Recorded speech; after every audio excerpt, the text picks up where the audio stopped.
Hello friends, today we are going to learn that de Broglie hypothesis. In 1924, de Broglie proposed a hypothesis which is based on symmetry of nature.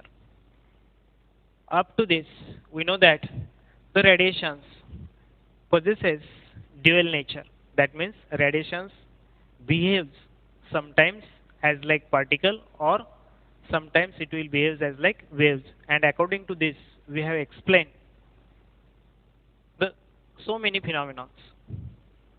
We know that these radiations they can interact with the matter. Also, we have learned that the matter, which is nothing but a particles, which are arranged in a proper way, and these matters already they have particle nature. But when they are in motion, can it will behave as a like wave, and this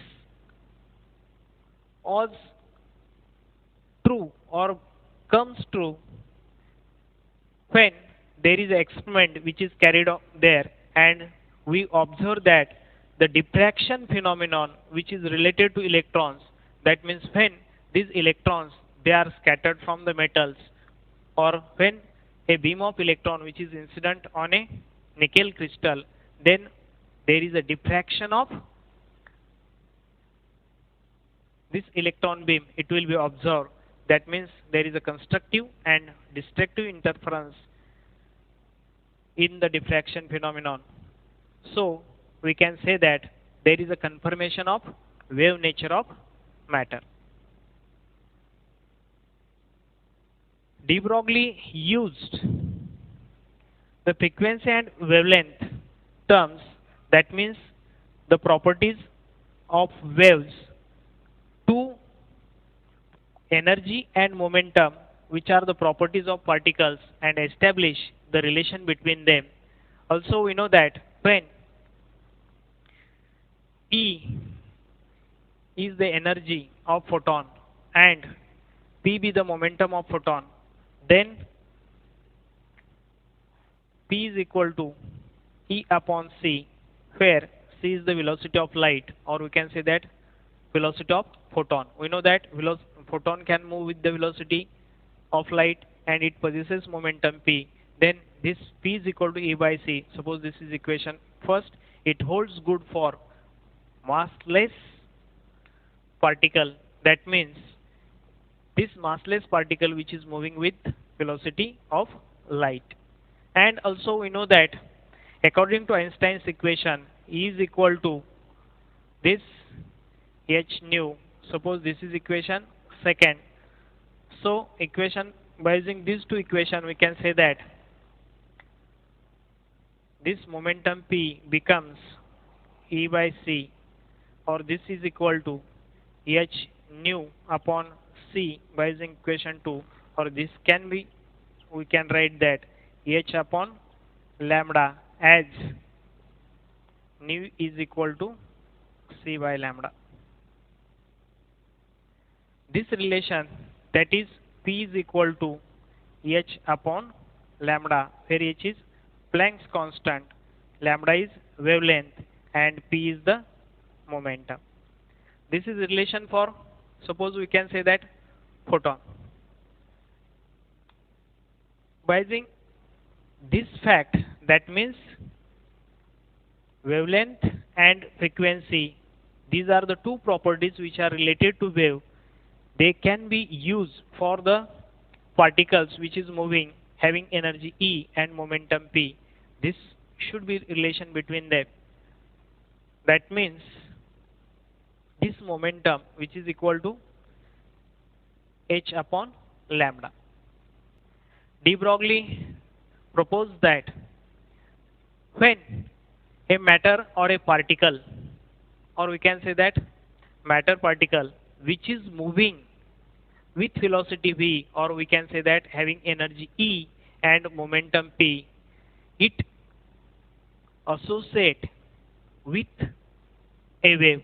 That means a moving particle or all particles of matter which is which have motion or which can be moving with energy E and momentum P, they have associated with it, that is nothing but wave.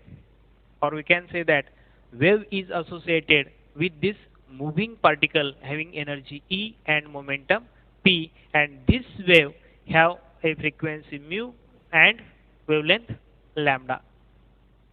He suggested that this relation, suppose this is a relation, or we can say that this relation which can be applicable for photon as well as we can say that matter particles which are moving with energy E and momentum P.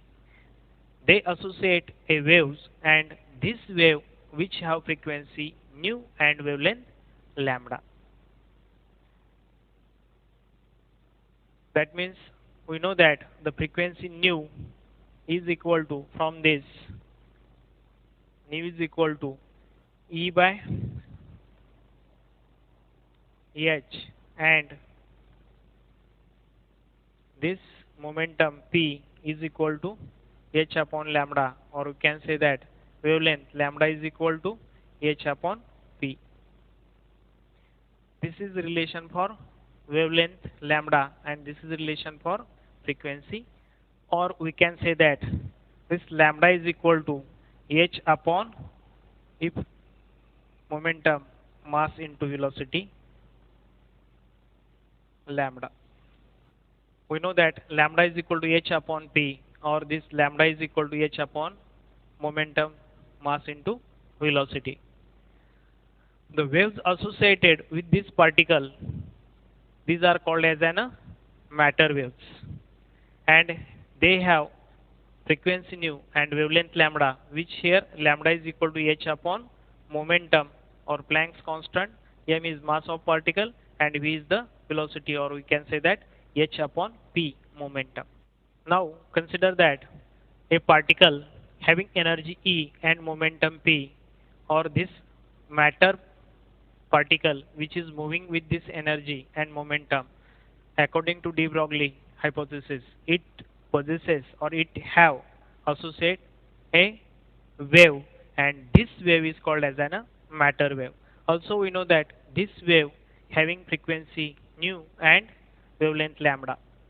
Suppose we want to find out this kinetic energy, then kinetic energy, let it is Ek, which is equal to 1/2 m v square, or we can say that, suppose find out the relation for velocity, v is equal to this under root of twice Ek divided by mass m.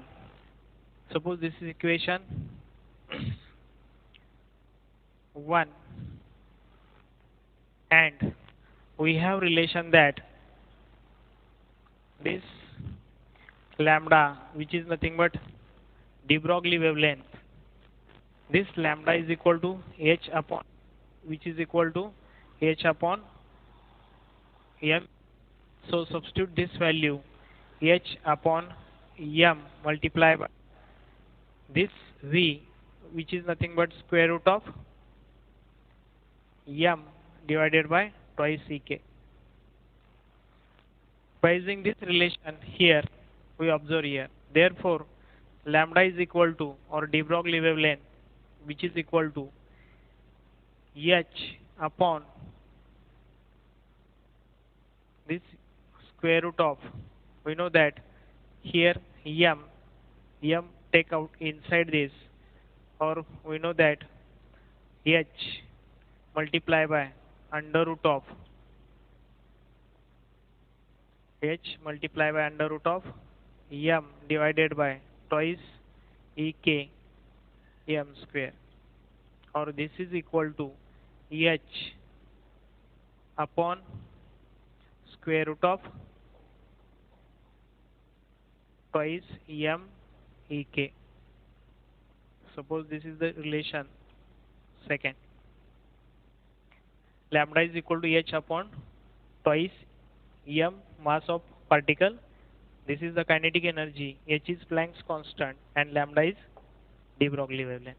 Then consider an example of charged particle, that is nothing but electron, which have charge q and which is moving inside a potential V. Then the kinetic energy of this electron, which is equal to Q into V, because this is the work done there. Suppose this equation is 3. Then when we substitute in equation 2, we get relation lambda is equal to this H divided by under root of twice m, which is E.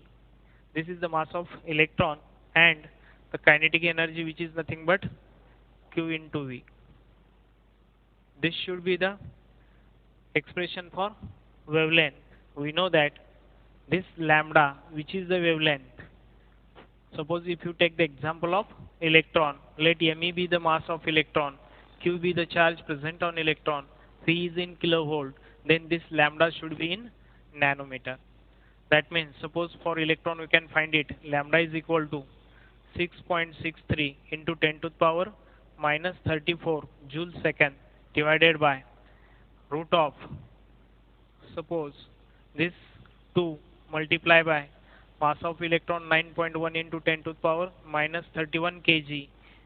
Let charge on electron 1.6 into 10 to the power minus 19 coulomb, and potential V.